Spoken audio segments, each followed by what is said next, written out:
आज की इस वीडियो में हम लोग डिस्कस करेंगे ऑर्डर 16 ऑफ सीपीसी 9008 जिसका टाइटल है summon and attendance of a witness. मतलब कि ये ऑर्डर जिस सब्जेक्ट से डील करता है वो ये है कि जो गवाहों को समन जारी किए जाते हैं ना फॉर द पर्पस के वो आकर गवाही दें या डॉक्यूमेंट पेश करें कोर्ट में। ये ऑर्डर इससे डील करता है। टोटल 21 रूल हैं इस ऑर्डर के। इनको स्टार्ट करने से पहले ज़रूरी है कि हम ऑर्डर 16 को ऑर्डर 5 के साथ ज़रा रिलेट करें। इन दोनों पार्ट ऑर्डर्स के दरमियान बेसिकली डिफरेंस को अंडरस्टैंड करें, फिर उसके बाद हम लोग इस ऑर्डर को डिस्कस करेंगे। और इससे पहले ऑर्डर 16 से पहले जो हम लोगों ने ऑर्डर 5 कवर किया था, वो बेसिकली ऑर्डर डील करता था कि जब पार्टीज़ को समन जारी किए जाते हैं। और ऑर्डर 16 में ये ऑर्डर ये डील इस बात से डील करता है जब विटनेसेस को समन जारी किए जाते हैं। वहाँ पर समन जारी किए जाते थे डिफेंडेड को ऑर्डर 5 के तहत कि भई उसे इंटीमेट किया जाता था कि मिस्टर प्लेंटिफ ने आपके अगेंस्ट सूट इंस्टीट्यूट किया है, अब आकर आप कोर्ट में इस चीज़ को डिफेंड करें कि इनका ये दावा बनता भी है या नहीं, अपनी रिटन स्टेटमेंट जमा करवाएँ।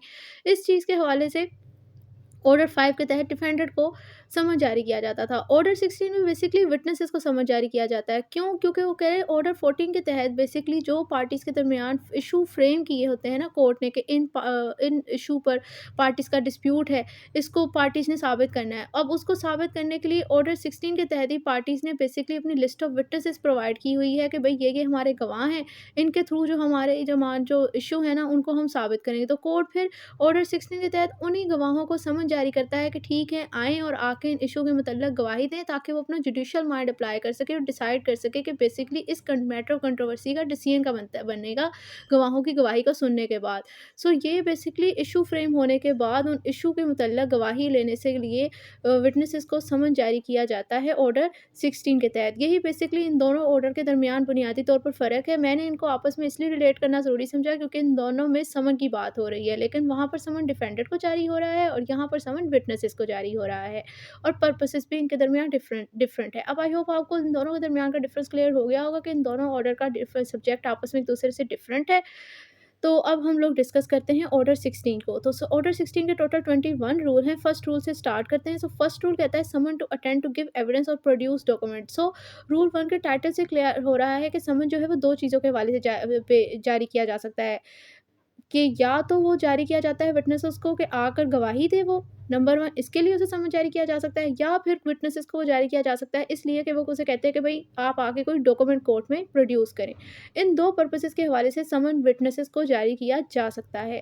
सो रूल 1 क्या कहता है? रूल 1 के टोटल 3 सब रूल और 1 प्रोवाइज़ो है। अब हम इसे स्टार्ट करते हैं। जो सब रूल 1 कहता है not later than 7 days after the settlement of issue the party shall present in court a certificate of readiness to produce evidence along with a list of witness whom they propose to call or produce either to give evidence or produce document। वो कह रहे हैं कि framing of issue होने के बाद तकरीबन 7 दिन के अंदर-अंदर, ना कि 7 दिन से लेट, आप पार्टीज़ पर ऑब्लिगेशन है कि उन्होंने कोर्ट के अंदर अपना सर्टिफिकेट ऑफ फिटनेस प्रोवाइड करना है, जिसके तहत वो साथ ही उन्होंने इसके तहत कि मतलब वो कह रहे हैं कि जिसके तहत वो सबूत पेश करेंगी और उसके साथ उन्होंने अपनी फ़रसत गवायान नहीं यानी कि लिस्ट ऑफ विटनेसेस प्रोवाइड करनी है, जिन्हें वो कॉल करेंगी, बुलाएंगी कोर्ट में या तो एविडेंस देने के लिए या फिर डॉक्यूमेंट पेश करने के प्रोड्यूस करने के लिए। सो वो कह रहे हैं कि इशू फ्रेम होने के बाद पार्टीज़ पर ऑब्लिगेशन है कि उन्होंने इशू फ्रेम होने के बाद 7 दिन के अंदर-अंदर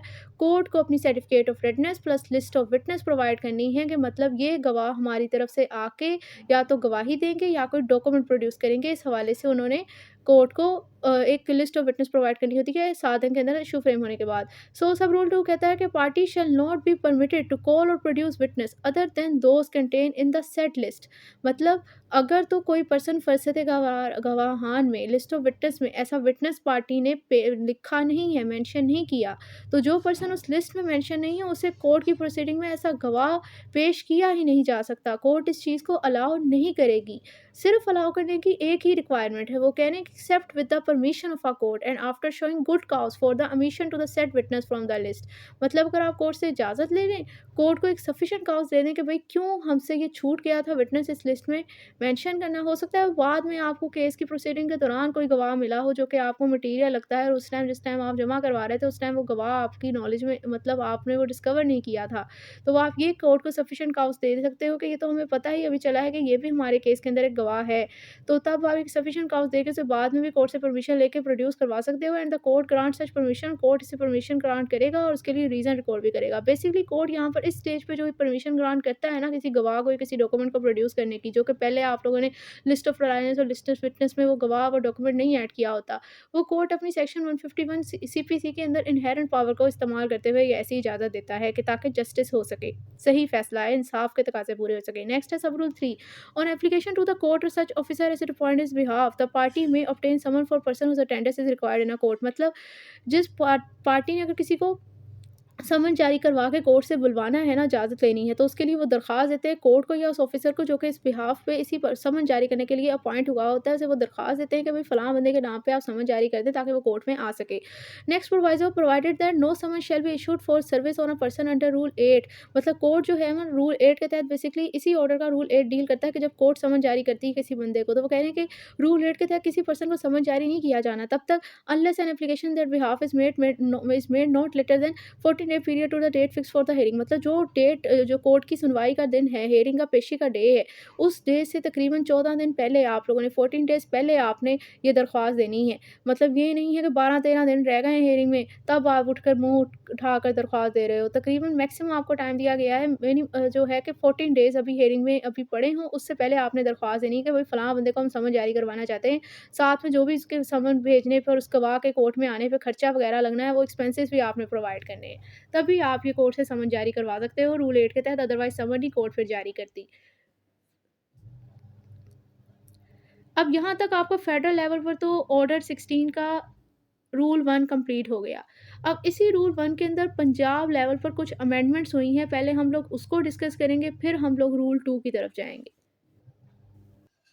सो आप देख सकते हैं कि हाई कोर्ट अमेंडमेंट लाहौर के ऑर्डर 16 के अंदर रूल 1 फॉर सब रूल 1 के लिए एक फॉलोइंग शैल बी सब्स्टिट्यूटेड। मतलब एक सब रूल 1 जो था ना ऑर्डर 16 का इसी ऑर्डर के अंदर उसकी जगह वगैरह सब रूल 1 की जगह पे ये रूल सब्स्टिट्यूट हो गया, ये आ गया, तो ये क्या कहता है the court shall immediately after framing of the issue. Court ने इशू फ्रेम करने के बाद फौरी तौर पर require the party to file a list of a witness in the court within a such period not later than 7 days as the court will fix. मतलब issue frame करने के बाद कोर्ट ने पार्टी को कहना है कि भाई आप मुझे अपनी फरसत करवान प्रोवाइड करो उस टाइम पीरियड के अंदर जो कि कोर्ट ने फिक्स कर दिया, और कोर्ट इस लिस्ट को प्रोवाइड करने के लिए मैक्सिमम आपको 7 दिन देती है, 7 दिन से ज़्यादा का टाइम नहीं देती। फॉर सब रूल 2 भी फॉलोइंग शैल बी सब्स्टिट्यूटेड। इन सब रूल 2 की जगह पे भी कोई रूल सब्स्टिट्यूट हो गया, वो क्या कहता है, वो कह रहा है party shall not be permitted to call witness other than those contained in the list. मतलब जो फरसत गवाह लिस्ट ऑफ विटनेस में गवाह बंदे लिखे हुए हैं ना, उन्हें पार्टी सिर्फ उन्हीं को गवाह के तौर पर बुला सकती है और किसी को नहीं बुला सकती except with the permission of a court and after showing good cause for the omission of the said witness from the list and the court shall record reason for grant permission. लेकिन सिर्फ आप तब बुला सकते हो जब court से इजाज़त ले लो, उसे सफिशिएंट कॉज दे दो कि भाई क्यों ये छूट गया था गवाह, लिस्ट में नहीं हम लिख सके, और कोर्ट आपको अगर ज़्यादा देती है तो उसके लिए वो रीज़न भी रिकॉर्ड करेगी। अब आ जाते हैं इसमें एक प्रोवाइज़ो ऐड हुई है इसी रूल 1 के अंदर, उसको डिस्कस करते हैं।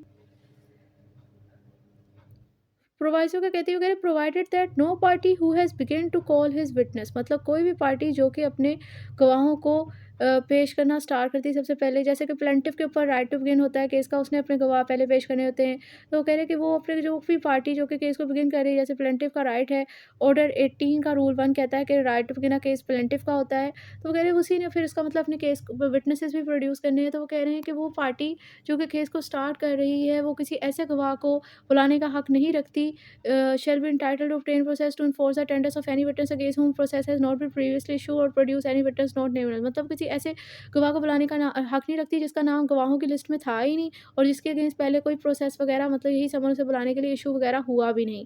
विच must be filed in court on before the date on which the hearing of evidence on his behalf commence. मतलब इसके बिहाफ पे जब एविडेंस की प्रोडक्शन शुरू होनी थी उस दिन से पहले पहले इसने लिस्ट प्रोवाइड करनी थी, उस लिस्ट में उस बंदे का नाम भी नहीं था। And before the actual commencement of the hearing of such evidence without an order. मतलब कोर्ट के ऑर्डर आने से पहले जो है वो इसने इसके बिहाफ पे जो केस की हियरिंग स्टार्ट होनी थी ना उससे पहले मिसाल के मतलब ये कहना चाह रहे हैं कि इस पर्सन के बिहाफ पे जिसने केस को स्टार्ट करना है, प्लेंटिफ ने केस को स्टार्ट करना होता है, right to begin of the case इसी का होता है, ऑर्डर 18 रूल 1 ये कहता है। वो कह रहे हैं ऐसे पर्सन को किसी ऐसे गवाह को बुलाने की कोर्ट में इजाज़त नहीं है जिसका नाम उसने फरसत गवाहान में मेंशन नहीं किया था, जिस पर्सन का को पहले कोर्ट की तरफ से कोई इशू प्रोसेस जारी नहीं हुआ था, क्योंकि ये नाम लिखता तो प्रोसेस उसे जारी होता। तो वो कह रहे हैं कि इस पर ये ऑब्लिगेशन थी कि इसने अपने जब इसकी तरफ से केस को बिगिन होना था, इसकी हियरिंग थी, उस डेट से पहले पहले इसने लिस्ट प्रोवाइड कर देनी थी। जिस डेट पर इसने एविडेंस इसके बिहाफ पर दिए जाने थे उस दिन से पहले-पहले कोर्ट के ऑर्डर मतलब कोर्ट इससे डिमांड करता कि भई ऐसे को बंदे को बनाओ, ये पहले ही पेश कर देता। वो कह रहे इसने किया नहीं है, फिर इसका राइट नहीं है कि फिर ये ऐसे गवाह को बुला नहीं सकता। ये प्रोविज़ो कहती है, लेकिन हम लोग प्रोविज़ो के अंदर इसकी एक्सेप्शन पढ़कर आए हैं, जिसमें हम लोगों ने कहा है कि कोर्ट से अगर आप इजाज़त ले भी लो इस तरह के गवाह को पेश करने की और कोर्ट इजाज़त दे दे, देन आप लोग बुला सकते हो। अब चलते हैं रूल 2 की तरफ।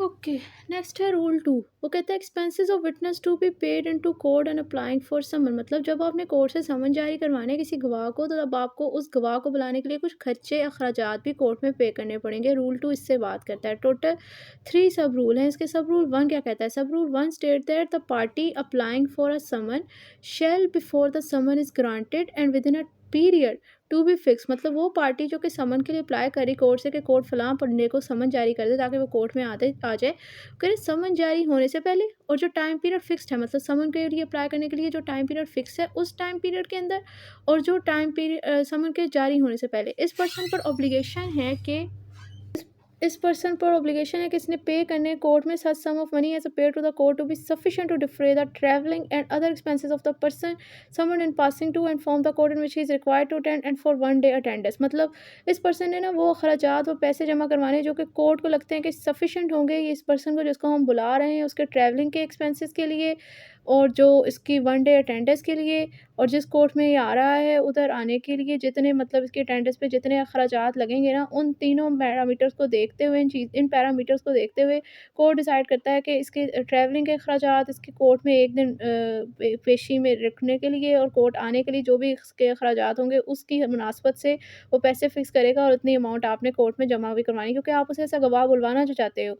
फिर है सब रूल 2। वो कहते हैं expert in determine the amount payable under this rule the court may in the case of any person summon to give evidence an expert. मतलब अगर आप किसी केस के अंदर किसी एक्सपर्ट विटनेस को बुलाना चाहते हो गवाही देने के लिए, तो अब उस पर्सन को बुलाने के लिए कोर्ट में जो अमाउंट की डिटर्मिनेशन होगी वो कोर्ट किस तरह डिसाइड करेगा? वो करेंगे allow reasonable remuneration for the time occupied both in giving evidence and in performing any work of an expert character necessary for the case.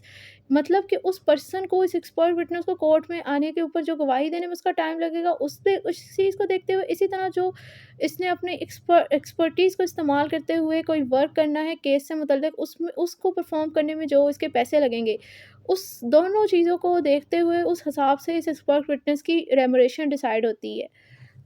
मतलब कोर्ट आके गवाही देने में जो उसको टाइम लगेगा उसको देखते हुए, इसी तरह केस से मतलब अब जो इसने एक्सपर्ट नेचर का अपनी एक्सपर्टीज़ को इस्तेमाल करते हुए कोई काम वगैरह करना है, उस बेस पर जो इसको लगेगा, इसका टाइम लगेगा, उस हिसाब से इसकी रेमुनरेशन कोर्ट डिसाइड करती है और उतनी आपने पे करनी है। इसको हम एग्ज़ाम्पल समझते हैं, मिसाल के तौर पर केस है जिस पर इल्ज़ाम है किसी पर्सन के ऊपर ना, वैसे ये तो सिविल लॉ है, एग्ज़ाम्पल क्रिमिनल की है। ख़ैर हम सिविल क्रिमिनल दोनों की देख लेते हैं। मिसाल ये है कि अगर एक पर्सन के ऊपर ना केस चल रहा है कि इसने फ़लाँ कंपनी की की इसे कोई टैबलेट, इसे कोई फ़लाँ कोई टैबलेट दे दी गई।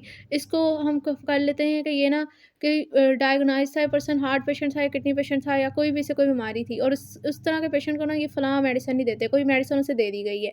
अब इस तरह क्या हुआ कि उस पर्सन की ना उसका कोई ऑर्गन डिसेबिलिटी हो गई, तो उसने डैमेजेस और कंपनसेशन का दावा दायर कर दिया।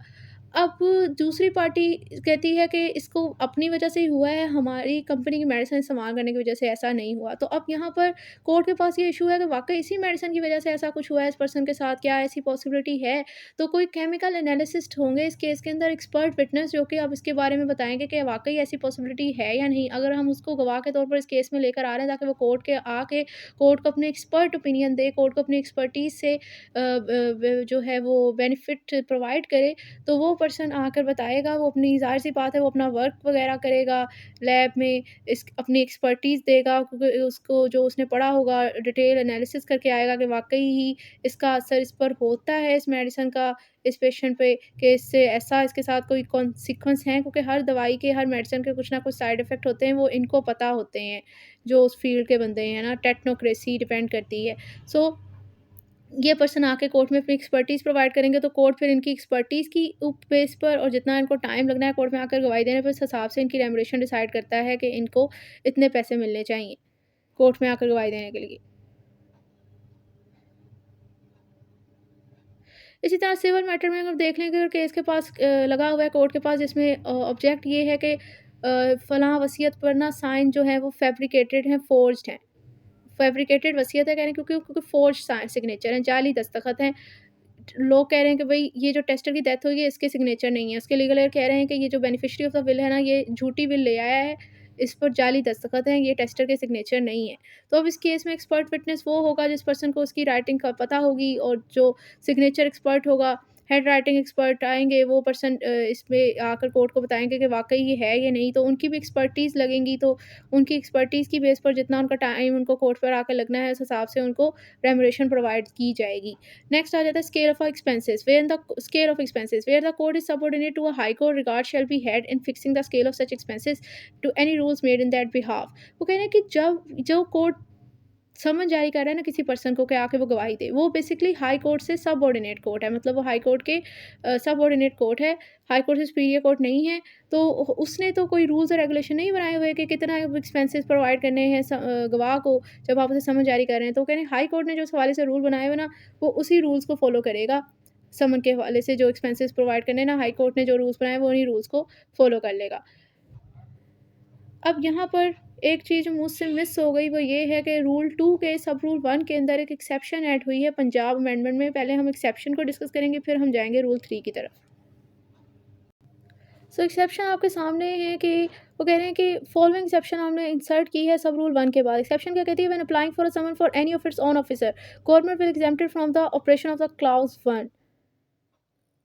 मतलब समन जारी किया जा रहा है किसी गवर्नमेंट के अफ़सर को बुलाने के लिए कि वो आकर गवाही दे। तो उसके ऊपर जो है वो क्लॉज़ 1 की एक्सेप्शन है, लेकिन मतलब गवर्नमेंट जो है वो अब उसको, अगर गवर्नमेंट के ऑफ़िसर को आप ऐसा गवाह केस में मतलूब है ना, उसको बुलाना चाहते हो, उसको समन जारी करवाना चाहते हो, तो उसे आप बुलाने के लिए कोई रेमुनरेशन वगैरह कोर्ट में जमा करवाने की ज़रूरत नहीं होती। एक्सेप्शन बेसिकली सिंपल यही कह रही। Okay, rule 3 tender of expenses to witness. Tender का मतलब होता है invitation, proposal, offer, request. So कह रहे हैं the sums paid into a court shall be tender to the person summon at the time serving the summon if it can serve it personally. Simply rule, simple सा rule है। वो कह रहे हैं कि अगर किसी पर्सन को आपने समन जारी किया है ना, तो जो उसको समन जारी करवाने के लिए कोर्ट में आपने एक्सपेंसेस प्रोवाइड किए थे कि कोर्ट इसके लिए समन जारी कर दे, वो एक्सपेंसेस आपने जिस टाइम इसको समन पर्सनली सर्व किया जा रहा है ना, उसी टाइम वो समन इसको हैंड ओवर कर देने। मतलब अगर पर्सनली वो समन इसको जारी किया जा सकता था, तो वो पैसे जो कि आपने कोर्ट में जमा करवाए इसकी रेमुनरेशन के तौर पर कि हम इसे गवाह के तौर पर बुलवाना चाहते हैं, वो अगर समन इसको दिया जा रहा है कि आपने आना है कोर्ट में, तो उसको वो पैसे भी साथ ही पकड़ा दिए जाएँगे कि भई ये आपको मिल गई रेमुनरेशन, अब आप कोर्ट में आ जाना गवाही देने के लिए। अब जो रूल 3 है इसके अंदर भी एक पंजाब अमेंडमेंट आई है, मतलब ये जो फेडरल लेवल पर रूल 3 है ना, वो पंजाब लेवल पे एक सब्स्टिट्यूट हो गया है। वो क्या सब्स्टिट्यूट होकर आया, पहले हम उसको डिस्कस करेंगे, नेक्स्ट फिर हम रूल 4 की तरफ जाएँगे। अच्छा, high court amendment Lahore substitute the following rule for rule 3। क्या कहता है substituted rule 3 tender of expenses to witness. Total 2 sub rule हैं, 2 एक्सेप्शन हैं। क्या कहते हैं sub rule 1, the sum paid into a court shall except in the case of government servant be tender to a person summon. बस simply यहाँ पर भी वही बात हो रही है कि जैसे ही आप लोगों ने किसी पर्सन को गवाह को समन किया है ना कि कोर्ट में आकर गवाही दे, तो उस पर्सन को जैसे ही पर्सनली आपने समन जारी करना है, तो आप लोगों ने वो जो गवाही देने के लिए पैसे कोर्ट में जमा करवाए हैं ना, आपने समन के साथ-साथ वही रेमुनरेशन उसके गवाह के हाथ में पकड़ा देने हैं कि भई अब आपको मिल गई है रेमुनरेशन, अब आपने कोर्ट में आ जाना है गवाही देने के लिए। सब सिर्फ़ एक केस के अंदर गवाह को पैसे नहीं मिलते, वो ये है कि अगर वो गवर्नमेंट सर्वेंट है। मतलब गवर्नमेंट सर्वेंट से उन्होंने गवाही लेनी है, तो उसे बगैर रेमुनरेशन के वो गवाह के तौर पर कोर्ट में बुला सकते हैं।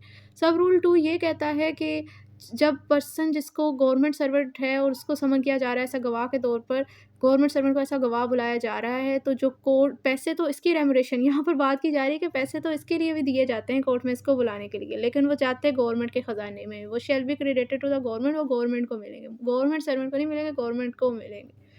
गवर्नमेंट कहती है भई मैं ही तुम लोगों को तनख्वाह दे रही हूँ ना, तो वो गवर्नमेंट फिर जहाँ-जहाँ से पैसा मतलब गवर्नमेंट का बनता है, गवर्नमेंट अपने पास रख लेती है, अपने सर्वेंट को भी नहीं देती। अब यहाँ पर आ जाता है एक्सेप्शन 1 और एक्सेप्शन 2, मतलब 2 केसेस के अंदर गवर्नमेंट सर्वेंट को पैसे मिल सकते हैं उसकी गवाही के लिए देने, ये गवाही के पैसे नहीं है बेसिकली, गवाही देने आने के लिए जितने एक्सपेंसेस हैं, क्योंकि आप कोर्ट के काम से आ रहे हैं ना, आपका अपना कोई काम तो नहीं, हमारा कोर्ट जाने को कोई दिल तो नहीं कर रहा, तो वो कह रहे हैं हमारे जो खर्चे आ रहे हैं ना आम आदमी के ऐसा गवाह, तो वो उसके खर्चे पूरे करने के लिए उसको दिए जा रहे हैं, क्योंकि पार्टीज़ की तो आपस में जब लिटिगेशन एंड होगी तो उन्हें तो कॉस्ट अवॉर्ड हो ही जानी है।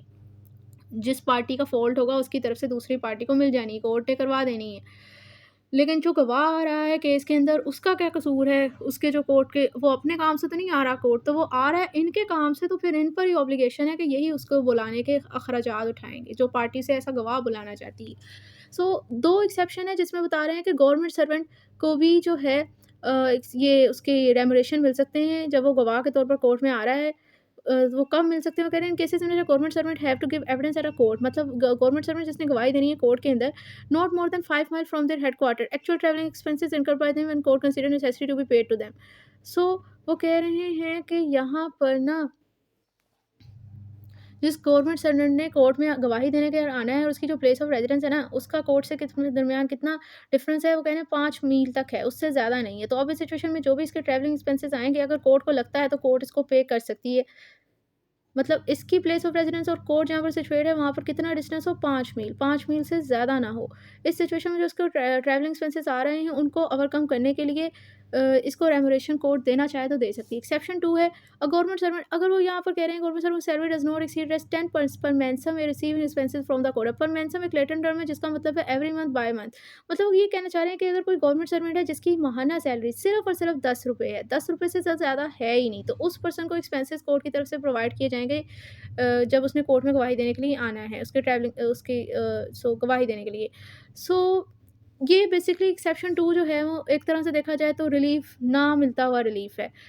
ये प्रैक्टिकली नॉन इम्प्लीमेंटेड एक्सेप्शन है, क्योंकि अब आप देख सकते हैं कि आजकल के टाइम पीरियड के अंदर किस गवर्नमेंट सर्वेंट की सिर्फ़ ₹10 तनख्वाह है, सबकी ₹10 से ज़्यादा है। इसका मतलब जब उनकी तनख्वाह ही ₹10 से ज़्यादा है तो उन्हें फिर कोई नहीं, एक तरह से देखा जाए तो बाहर ही है, उन्हें कोई नहीं रेमुनरेशन मिलनी कोर्ट में आने के लिए जब वो गवाह के तौर पर आ रहे हैं। नेक्स्ट आ जाएँ अब रूल 4 पे। Rule 4 procedure where insufficient sum paid in, मतलब आप लोगों ने पैसे तो जमा करवाए कोर्ट में, रेमुनरेशन तो दी। रूल 2 के तहत कि भई इस फलाँ बंदे को गवाह के तौर पर कोर्ट बुलाए, समन करे, लेकिन वो अमाउंट इनसफिशिएंट है, तब क्या प्रोसीजर फ़ॉलो किया जाएगा? Where it appear to the court or to such officer as to point in this behalf, मतलब कोर्ट ने समन जारी करना था या किसी ऐसे पर्सन ने जो कि समन जारी करने के बाद से हवाला किया हुआ था, उसने देखा कि जो सम पे हुआ है ना कोर्ट के अंदर, वो सफिशिएंट नहीं है उन खर्चों को पूरा करने के लिए, ना ही ये रीज़नेबल रेमुनरेशन है। कोर्ट डायरेक्शन देता है, कोर्ट पहले शराफ़त की ज़ुबान बोलता है, कोर्ट पहले आपको एक सिंपल डायरेक्शन देगा कि भई मज़ीद पैसे जमा करवा दें आप, जिस पर्सन को आप बुलाना चाहते हैं ना, समन जारी करवाना चाहते हैं, मज़ीद पैसे वो जमा करवा दें इस अकाउंट इस चीज़ के लिए। And case of default and payment, लेकिन आपने क्या किया? आप तो हुई बेशर्म, आपने फिर जो है वो पैसे नहीं पूरे किए, डिफ़ॉल्ट ऑफ पेमेंट हो गई। मे ऑर्डर सच सम, तो अब इस सिचुएशन में कोर्ट ऑर्डर कर सकती है कि such sum to be left by attachment and sale of movable property party obtaining summon, मतलब जो पार्टी समन जारी करवाना चाहती थी ना, कोर्ट ऑर्डर करेगी इसी की मूवेबल प्रॉपर्टी को अटैच करें, सेल करें और इसी से वो खर्चे वो पूरा करने का समन के जो अखराजात हैं ना, वो पूरे करवा इस तरह कर लेगी। और द कोर्ट में डिस्चार्ज अ पर्सन समन, और फिर जिस पर्सन से गवाही मतलूब है, अब उसको बुलाने के लिए पूरे खर्चे तो आपने दिए नहीं, तो कोर्ट ये कह सकती है, उसे डिस्चार्ज कर सकती है कि भई अब आपकी गवाही की ज़रूरत ही नहीं है। Without requiring to give evidence, मतलब उसे कहती है बगैर एविडेंस लिए उसे डिस्चार्ज कर सकती है कि अब आपकी गवाही की ज़रूरत ही नहीं है। या तो वो ये कर सकती है कि पहले नंबर पे वो खर्चे पूरे करने के लिए आपकी ही वो जो समन जारी करवाना चाहता था, उसी की मूवेबल प्रॉपर्टी को अटैच और सेल करके पूरे करवा सकती है, या तो वो ये काम कर सकती है। दूसरा काम, वो इन कामों में से वैसे इसके पास ऑप्शन है, या तो वो ये कर सकती है या फिर वो समन जिस पर्सन को जारी करवाना था उसको डिस्चार्ज कर सकती है, कह सकती है अब आपकी गवाही देने की कोई ज़रूरत ही नहीं है। या फिर वो ये दोनों काम कर सकती है, और मैं both order such level discharge of such person of, यानी या तो वो प्रॉपर्टी को सेल अटैच करके खर्चे पूरे करवा सकती है और उस बंदे को कह सकती है कि आपको गवाही देने की ज़रूरत ही नहीं है। वो दोनों काम भी कर सकती है, दोनों में से कोई एक भी काम कर सकती है। आई होप ये पॉइंट समझ आ गए। सब rule together expenses of witness detain more than 1 day, मतलब अगर कोई गवाह जिसने कोर्ट में गवाही देने आनी है, हो सकता है उसे कोर्ट की प्रोसीडिंग गवाही देने में उसे 1 दिन ना लगे, उसको ज़्यादा टाइम पीरियड लग जाए, तो वहाँ पर उसके रहने के अखराजात, कोर्ट की डिटेंशन में उसने रहना है, तो वो एक्सपेंसेस अब कौन बर्दाश्त करेगा? Where it necessary to detain the person summoned for a longer period than 1 day, मतलब जो पर्सन जिसे आप समन जारी कर रहे हो ना, उसकी डिटेंशन 1 दिन से ज़्यादा रिक्वायर है। The court may from time to time order the party at whose instance he was summoned to pay into court such sum is sufficient to defray the expenses of his. वो कह रहे हैं court जिस party इसके मुतल्लिक समन जारी करवाना चाहती थी ना, मतलब उसे गवाह के तौर पर बुलाना चाहती थी, जिसकी रिक्वेस्ट पे से समन जारी हुआ है, वो उसी से कहेगी कि भई आप ना सफिशिएंट एक्सपेंसेस आप प्रोवाइड करें, पैसे प्रोवाइड करें, ताकि एक्सपेंसेस जो हैं वो इसकी डिटेंशन, इसके मज़ीद डिटेंशन के टाइम पीरियड पे जो लग रहे हैं वो मैं बर्दाश्त कर सकूँ। और अगर वो नहीं पे करते हैं, डिफ़ॉल्ट ऑफ सच पेमेंट हो जाती है, तो फिर कोर्ट ऑर्डर दे सकती है कि भई एक तो वही काम करेगी। अब उसके पास फिर ऑप्शन है, क्योंकि मे का वर्ड है कि या तो वो ये ऑर्डर दे सकती है कि इसी पर्सन ने जिसको उसको समन के तौर पर बुलाना चाहता था, समन के थ्रू गवाह के तौर पर बुलाना चाहता था, उसी मूल प्रॉपर्टी को सेल और अटैच करके खर्चे पूरे करेगी, या फिर जिस गवाह को गवाही जिसकी मतलूब है उसको डिस्चार्ज कर देकर कहेगी कि वो आपकी शहादत की कोई ज़रूरत नहीं है, या इन दोनों कामों से कोई भी कर सकती है। सो अब आ जाते हैं रूल 5, मतलब दोनों कामों से यही है कि शहादत लेने की कोई ज़रूरत नहीं, उसे डिस्चार्ज कर दिया, और जो है वो जिस पार्टी ने को उससे समन जारी करवा के गवाह के तौर पर बुलाना चाहता था, उस पार्टी की प्रॉपर्टी, मूवेबल प्रॉपर्टी को अटैच और सेल करके खर्चे पूरे कर लिए। नेक्स्ट है रूल 5, कहते हैं time, place and purpose of attachment to be specified in summon. Time, place and purpose of attachment to be specified in summon. Purpose of attendance, sorry. Rule 5 simple सा है, वो कह रहे हैं कि भाई जो समन जारी हो रहा है ना, उस समन के अंदर हम लोगों ने एक तो मेंशन करना है कि किस टाइम पे विटनेस ने आना है, किस जगह पर आना है और किस पर्पस के लिए हम उसे बुला रहे हैं। चूँकि समन दो तरह का विटनेस के हवाले से जारी हो सकता है कि या तो उसे शहादत के लिए बुलाया जाता है, या उसे डॉक्यूमेंट प्रोड्यूस करने के हवाले से आ जाता है। वो पर्पस जो है वो समन में स्पेसिफाइड होना चाहिए। यही इस रूल के अंदर बताया हुआ है, लेकिन फिर भी हम लोग पढ़ लेते हैं। वो कह रहे हैं कि every summon for the attendance of a person to give evidence और टू प्रोड्यूस डॉक्यूमेंट। मतलब हर समन जो कि गवाह के लिए को दिया जाता है कि आके उसने गवाही देनी है या उसने डॉक्यूमेंट प्रोड्यूस करना है, उस समन के अंदर स्पेसिफाई होना चाहिए the time and place at which he is required to attend. यानी समन के अंदर स्पेसिफाई होना चाहिए कि किस वक्त किस जगह पर उसने आना है, पेश होना है, गवाही देने। And also whether is attendance is required for the purpose of giving evidence और प्रोड्यूस डॉक्यूमेंट। यानी पर्पस ऑफ समन भी होना चाहिए कि वाया उसकी अटेंडेंस कोर्ट में क्यों रिक्वायर है, उसका आना क्यों मतलब है, आया कोई एविडेंस प्रोड्यूस करने के लिए, कोई डॉक्यूमेंट प्रोड्यूस करने के लिए, और फॉर बोथ पर्पसेज या दोनों पर्पसेज के लिए। नेक्स्ट है any particular document which the person summon is called to produce. इसी तरह कोई पार्टिकुलर डॉक्यूमेंट उसे प्रोड्यूस करने के लिए जिस पर्सन को समन जारी किया जा रहा है उनसे कहा जाता है कि फलाना डॉक्यूमेंट आपने प्रोड्यूस करना है। तो वो कह रहे हैं कि इस डॉक्यूमेंट के अंदर रीजनेबल एक्यूरेसी के साथ आप लोगों ने स्पेसिफाई करना है वो डॉक्यूमेंट के बेसिकली आप कौन सा डॉक्यूमेंट उससे कहना चाह रहे हो कि आपने प्रोड्यूस करना है, वो डॉक्यूमेंट भी आपने स्पेसिफाई करना है। नेक्स्ट है रूल 6, वो कह रहे हैं समन टू प्रोड्यूस डॉक्यूमेंट। यानी जब आपको जस्ट डॉक्यूमेंट प्रोड्यूस करने के लिए समन जारी किया जाता है। सो अगर any person may be summon to produce a document without being summon to give evidence. मतलब अगर किसी पर्सन को ना डॉक्यूमेंट प्रोड्यूस करने के लिए समन जारी किया जा रहा है तो उसको समन जारी किया जा सकता है बगैर उसे एविडेंस देने का कहे बगैर। मतलब उसे जस्ट समन जारी किया कि जस्ट उसने डॉक्यूमेंट प्रोड्यूस करना है। और ऐसा समन जब किसी बंदे को सॉरी यानी किसी पर्सन को कह रहे हैं कि जब उसे जस्ट डॉक्यूमेंट प्रोड्यूस करने के लिए समन जारी किया जा रहा है ना, तो वो जारी किया जा सकता है बगैर एविडेंस। मतलब बगैर एविडेंस देने के समन के, मतलब कि उससे जस्ट आपकी रिक्वायरमेंट यही कि उसने डॉक्यूमेंट प्रोड्यूस करना है, आप उसे एविडेंस प्रोड्यूस करने के लिए नहीं कह रहे हैं। And any person summon merely to produce a document shall be deemed to have complied with the summon if he caused such document to be produced instead of attending personally to produce the same। और अगर किसी person को समन जारी हुआ था just कि उसने document produce करना है, तो अगर तो वो बंदा जस्ट वो डॉक्यूमेंट को प्रोड्यूस कर दे बजाय कोर्ट के अंदर अटेंड पर्सनली उसको आके प्रोड्यूस करने के बजाय, तो ये समझा जाएगा कि उसने वो रिक्वायरमेंट जो है वो समन की पूरी कर दी। यानी कि रूल 6 ये कह रहा है कि अगर किसी पर्सन को जस्ट समन जारी हुआ है कि आपने जस्ट एक डॉक्यूमेंट को प्रोड्यूस करना है, तो वो बगैर उससे ये रिक्वायरमेंट की है कि आपने शहादत भी देनी है, ऐसा उसके अगेंस्ट किया जा सकता है। मतलब अगर आप किसी पर्सन को डॉक्यूमेंट प्रोड्यूस करने के लिए कह रहे हो तो आप उसे गवाह बनने के लिए नहीं कह रहे हैं, बगैर गवाह बनने के भी उसे कह सकते हो कि जस्ट डॉक्यूमेंट प्रोड्यूस करने तक ही समन है और आके आपने डॉक्यूमेंट प्रोड्यूस करना है। अब उस पर्सन के ऊपर ये रिक्वायरमेंट है ना कि उसने जस्ट डॉक्यूमेंट प्रोड्यूस करना है, तो वो बेशक कोर्ट में पर्सनली आए बगैर डॉक्यूमेंट को प्रोड्यूस करवा दे, तो ये समझा जाएगा कि उसने अपनी समन की रिक्वायरमेंट यानी जो डॉक्यूमेंट प्रोड्यूस करना था वो उसने पूरी कर दी। नेक्स्ट है रूल 7। Rule 7 simple सा है, कहना power to require person present in court to give evidence or produce document. Any person present in court may be required by the court to give evidence or to produce any document then and there in his possession power. So अगर कोई भी person जो कि court में मौजूद है, मतलब उस टाइम वो कोर्ट की प्रोसीडिंग में है, वो बैठा हुआ है, ट्रायल हो रहा है कोर्ट का, वो पर्सन कोर्ट कमरा अदालत में मौजूद है, तो वो उस पर्सन जो कि कमरा अदालत में मौजूद है उस पर्सन से कोर्ट रिक्वायर कर सकती है कि भाई आप शहादत दो, कोई डॉक्यूमेंट प्रोड्यूस करो जो कि इस टाइम आपके पोसेशन पावर में है। मतलब जो आप प्रोसेस कर रहे हो डॉक्यूमेंट या पावर के नहीं आपके ओनरशिप में है, आपके पास ही, वो कह रहे हैं कि ऐसा डॉक्यूमेंट उससे मतलब कर सकती है, उसे शहादत देने का भी कह सकती है। Service of summon by parties, rule 7A। यानी कि हम लोगों ने देखा है ना कि भाई ऑर्डर 5 में देखा है कि भाई समन जो है वो कोर्ट जारी करती है। रूल 7 एक ऐसी बात कर रहा है कि पार्टीज जो जो गवाहों को बुलाना है ना, उनको समन जो है वो पार्टीज जारी कर सकती है। 7 ये कहता है, रूल 8 कहता है कि जब कोर्ट जारी करती है विटनेसेस को समन। यहाँ पर कह रहे हैं कि पार्टीज अपने गवाहों को समन जारी कर रहे हैं। रूल 7 ये कहता है, वो कह रहे हैं except where it appear to court that a summon under this order should be served by the court in the same manner as a summon to the defended, the court shall make अवर for service all summon under this order to the party applying therefor. So general rule और exception ये है कि general rule जो है वो defended तक, एक मिनट, यहाँ से लेकर एक्सेप्ट से लेके ये जो डिफेंडेड तक है, ये है एक्सेप्शन, और ये जो है द कोर्ट से लेकर ये है आपके पास जनरल रूल। सो वो ये कह रहे हैं कि कोर्ट जो है वो कह सकती है कि इस ऑर्डर के तहत जो ये सर्विस ऑफ समन है वो पार्टी कर सकती है, लेकिन अगर तो उसे लगता है केस को देखते हुए कोर्ट को ये अपेयर हो रहा है कि इस ऑर्डर के तहत समन जो है वो कोर्ट की तरफ से जारी होने चाहिए, बिल्कुल इसी तरह जैसे वो डिफेंडेड को जारी करी थी। डिफेंडेड को किस ऑर्डर के तहत समन जारी करती, ऑर्डर 5 के तहत। अगर तो उसे लग रहा है कि मुझे जारी करने चाहिए, देन वो खुद करेगी। अदरवाइज़ यहाँ पर रूल है, शैल का वर्ड है कि यानी पहली प्रायोरिटी वो सर्विस ऑफ समन जो है वो उस ऑर्डर के तहत वो कहती है कि पार्टी ही अपने विटनेसेस को समन जारी करवा सकती है।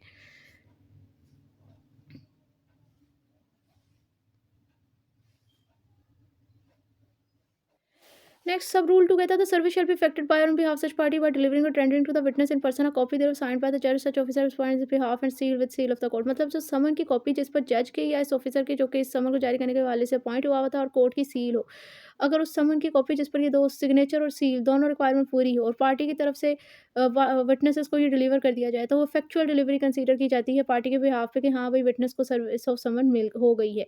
नेक्स्ट है sub rule 3। Rule 16 and 18 of order 5 shall apply to someone personally served under this rule as though this person effecting service for a serving officer। इसी तरह वो कह रहे हैं कि ये जो पार्टी जो है ना पर्सन को विटनेसेस को समन जारी कर रही है उसे हम अब सर्विंग ऑफिसर कंसीडर करेंगे। और ऑर्डर 5 की जो ये रूल 16 और 18 जो है वो अप्लाई होती थी जो इस रूल के अंदर भी मतलब वहाँ पर जो उस ऑर्डर 5 की रूल 16 टू 18 जिस तरह समन की सर्विसेज के हवाले से अप्लाई होती थी, वही इसी तरह इस रूल के अंदर भी समन की सर्विसेज के हवाले से अप्लाई होंगी और पर्सनल सर्विस के हवाले से अप्लाई होंगी, और सर्विंग ऑफिसर को जो पार्टीज़ को यहाँ पर सर्विंग ऑफिसर कंसीडर किया जाएगा। नेक्स्ट है service of summon by court. Next rule 8 है जो कि कहता है कि जो भी समन है इस ऑर्डर के तहत वो सर्व किए जाएंगे ऐसे ही उसी सेम मैनर में जिस तरह के डिफेंडेड को ऑर्डर 5 के तहत सर्व किए जाते हैं। और जो ऑर्डर 5 के प्रूफ ऑफ सर्विस के हवाले से रूल्स एंड रेगुलेशन हैं, वही यहाँ पर भी प्रूफ एंड रेगुलेशन के हवाले से वही रूल्स फॉलो किए जाएंगे। सिर्फ वो समन जो कि इस ऑर्डर के रूल 7A के तहत जारी किए जा रहे हैं, जस्ट वो समन पार्टी के थ्रू से सर्व किए जाएंगे। अदरवाइज बाकी तमाम समन इस ऑर्डर के तहत सर्व किए जाएंगे कोर्ट की तरफ से ऑर्डर 5 की प्रोविजन के तहत। और ऑर्डर 5 की जो प्रोविजन थी about the proof of the service of summon, वही सेम प्रोविजन यहाँ पर भी अप्लाई होंगी। नेक्स्ट है